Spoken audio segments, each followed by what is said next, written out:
This is about as good as a small premium SUV aesthetic gets. Look, I know these are getting popular and I know Adam thinks they're cool, but caution. It just does exactly what a small premium SUV should do in terms of driving.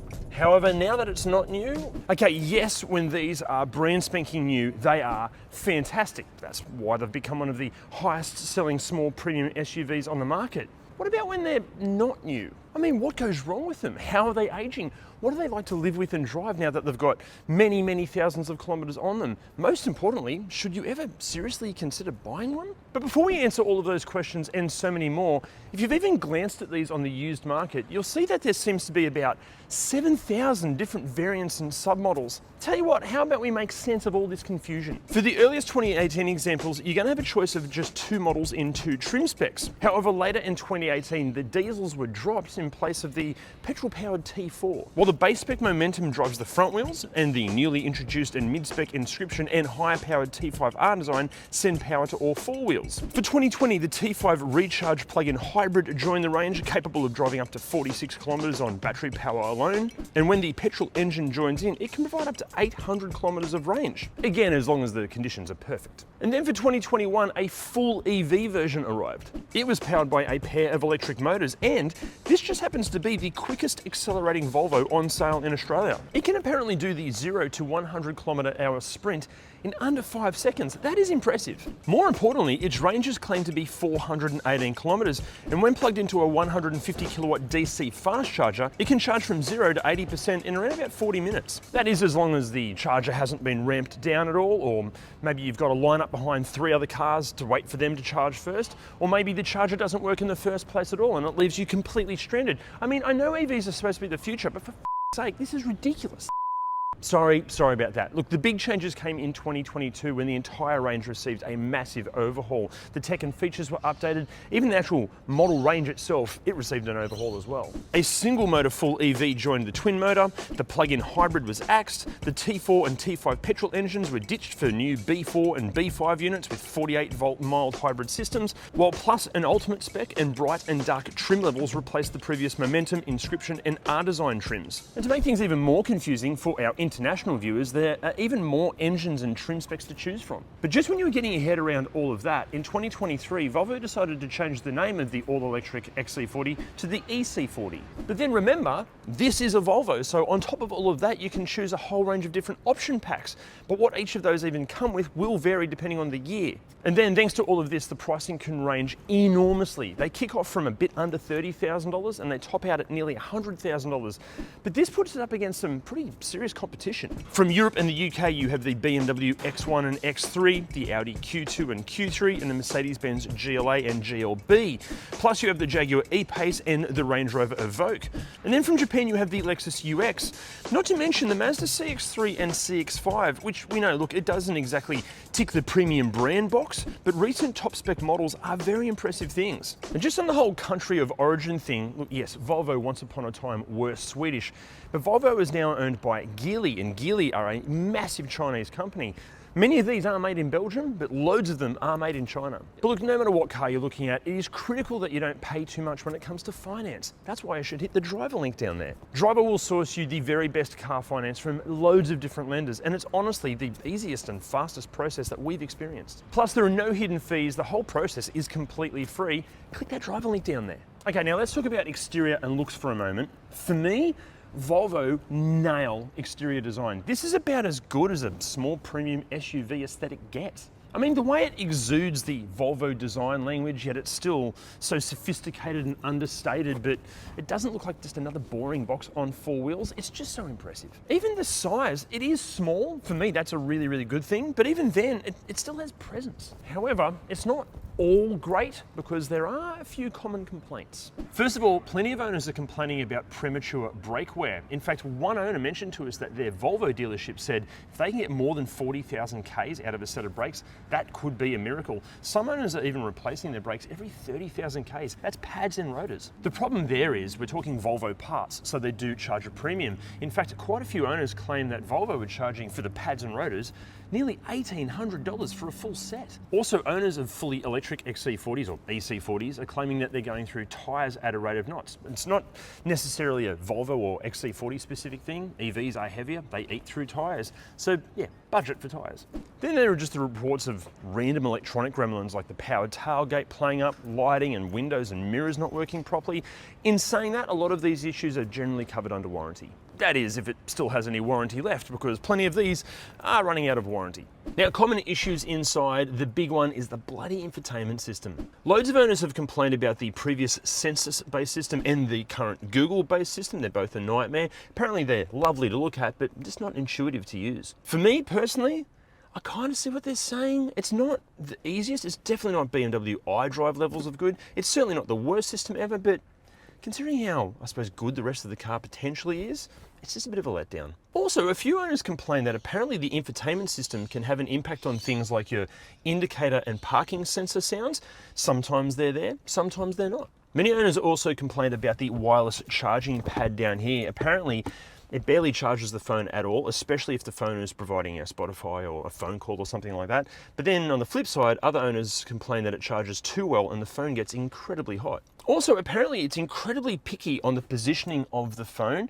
If you go around a corner too fast or accelerate or decelerate too quickly and the phone moves even a little bit, it just stops charging. Owners of older XC30s have complained that their interiors are starting to develop a few rattles and squeaks and weird noises. However, those owners also stated that Volvo dealerships did a fantastic job at fixing these problems. Actually, just on the owners, a massive thank you to all the XC40 owners groups and forum members for helping us research this video, and also to Jared and Kate. Guys, thank you so much for lending us your XC40. You guys are legends. And if you also want to be a legend and you have a cool car that you'd like to see us feature on ReDriven, let us know in the comments down there, or better yet, message us on the socials. Also, like the exterior, there are quite a few reports of sporadic electronic gremlins, certain buttons and functions not working. But again, apparently, according to the owners, Volvo dealerships have been fantastic on their after-sales warranty programs and generally fix anything that goes wrong. Now, there's a problem in the back seat. Apparently, the Type F style booster seat, that's the booster seat for 4 to 10-year-olds, they don't legally fit here because the removable headrests are not removable at all. Now, KidSafe has lodged an official complaint with Volvo, but it's not good that they had to do that at all.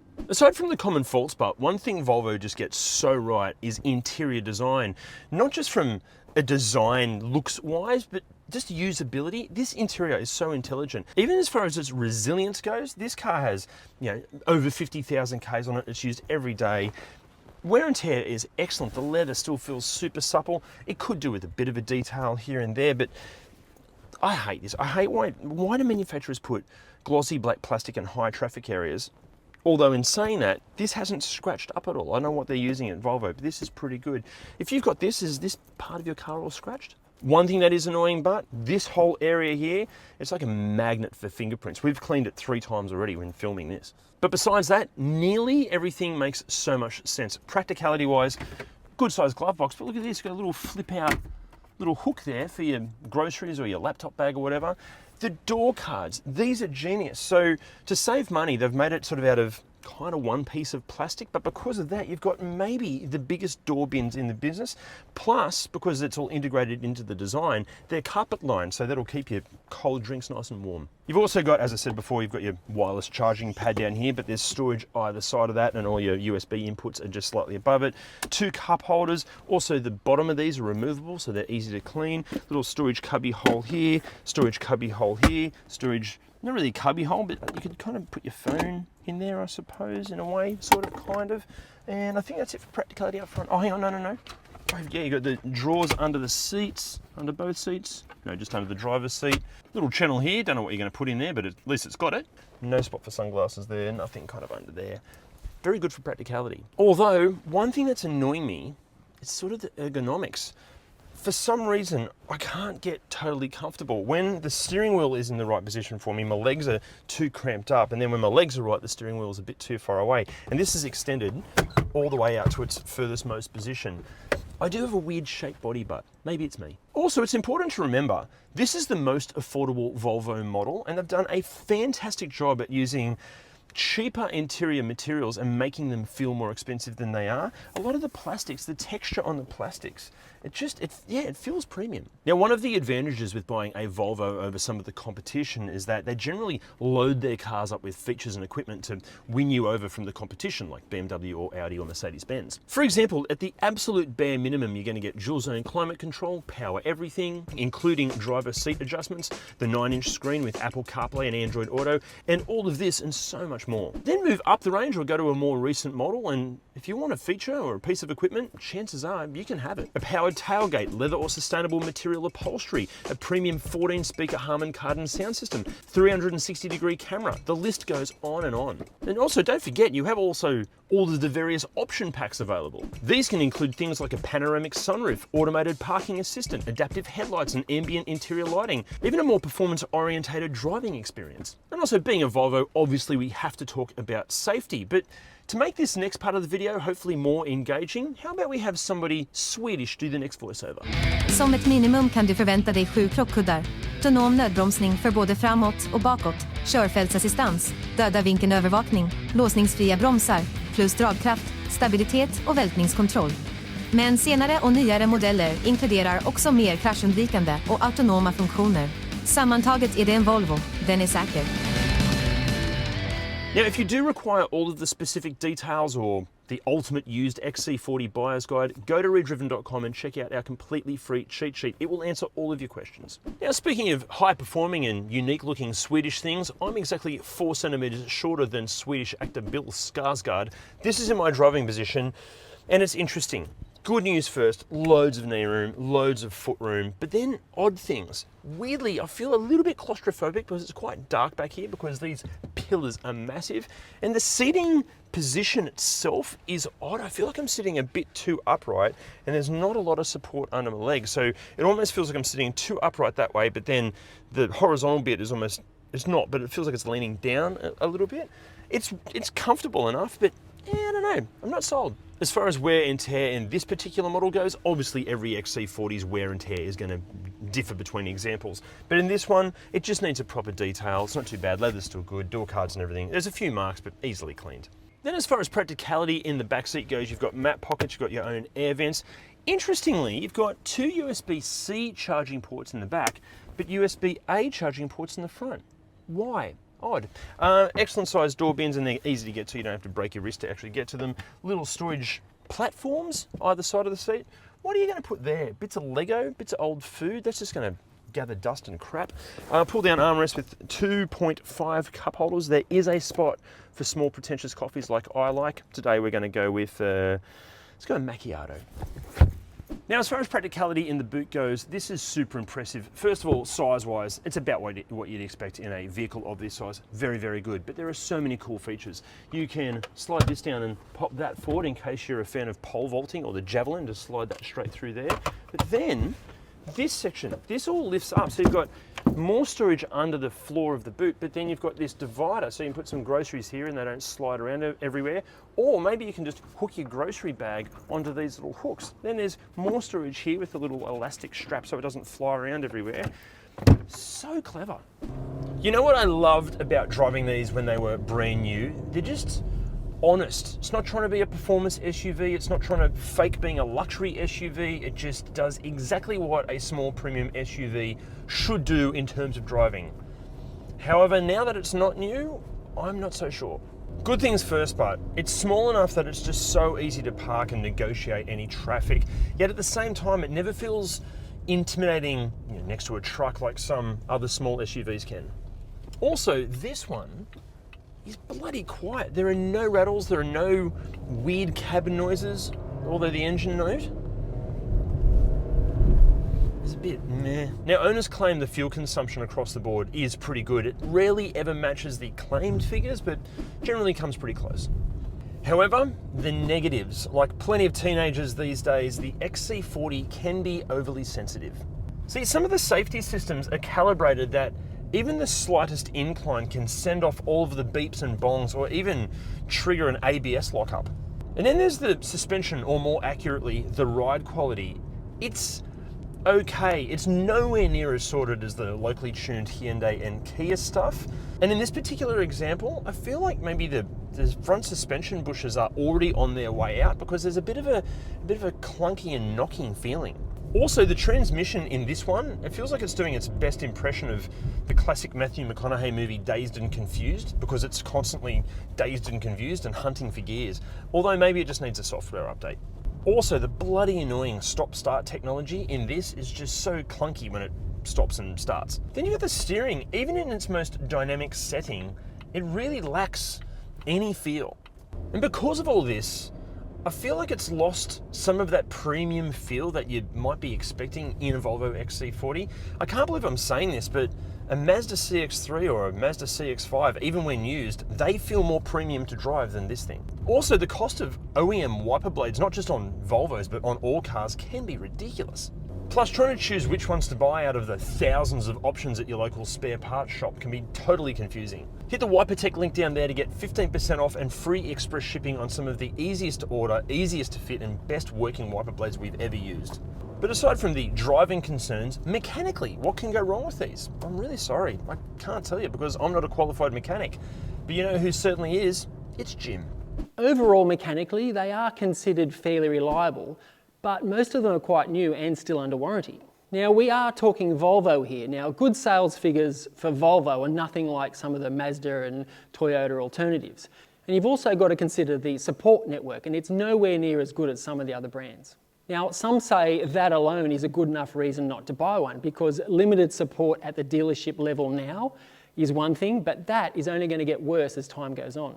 Some of the more serious engine problems they're having, they are having an issue with crank walk. Now, that's where the thrust bearings on the crank just fail and allows the crankshaft to sort of move longitudinally. Now, that's worse in the manuals, but having said that, a lot of those are getting fixed under warranty. Now, we didn't receive the manuals in Australia, but for our international viewers, that crank walk issue means game over for the engine, by the way. It's done. There are plenty of complaints about drive shaft vibrations, and typically, again, that just requires a whole new set of drive shafts, again, mostly under warranty. Plenty of reports of drive belt tensioner and drive belt failure.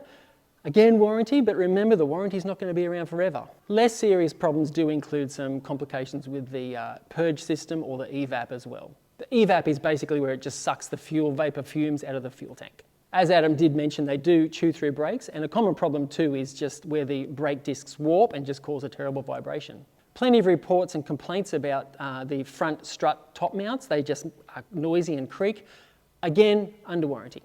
Something that's not typically covered by warranty is premature tyre wear, and a lot of people are complaining that the tyres just aren't lasting. It is good that a lot of those problems are covered by warranty.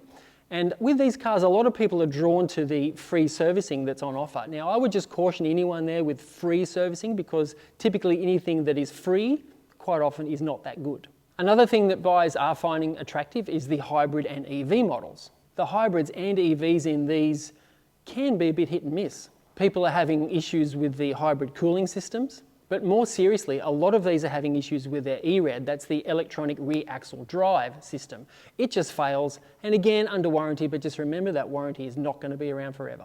Now, with the EVs, aside from the ERAD problems, another thing that you have to consider is in 10 or 15 years' time, when these batteries start to degrade, what is the car going to be worth then? It's scary to think what the depreciation hit is going to be like in 10 years' time when the battery range is a fraction of what it is when it's new.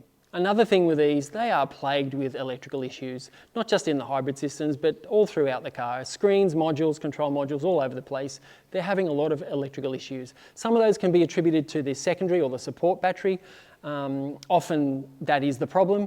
And if it's not the battery, it can just be one of those weird, random electronic gremlins that's actually quite often quite hard to find.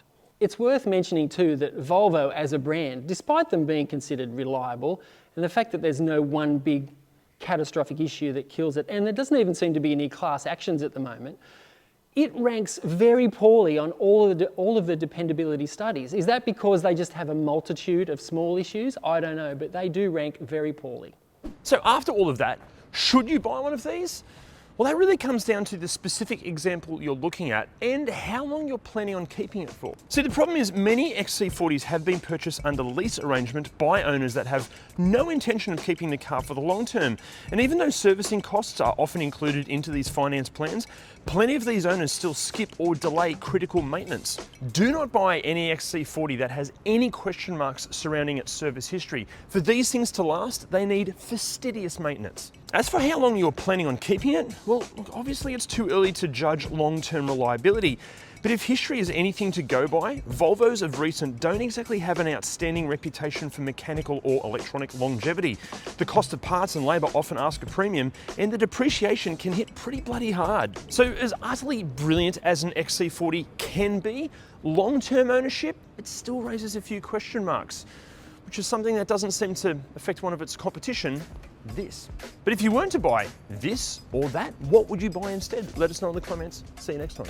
So after all that, Now the fact that a lot of this stuff is still covered under warranty, the fact that, Jesus. Now one of the advantages with buying a Volvo over some,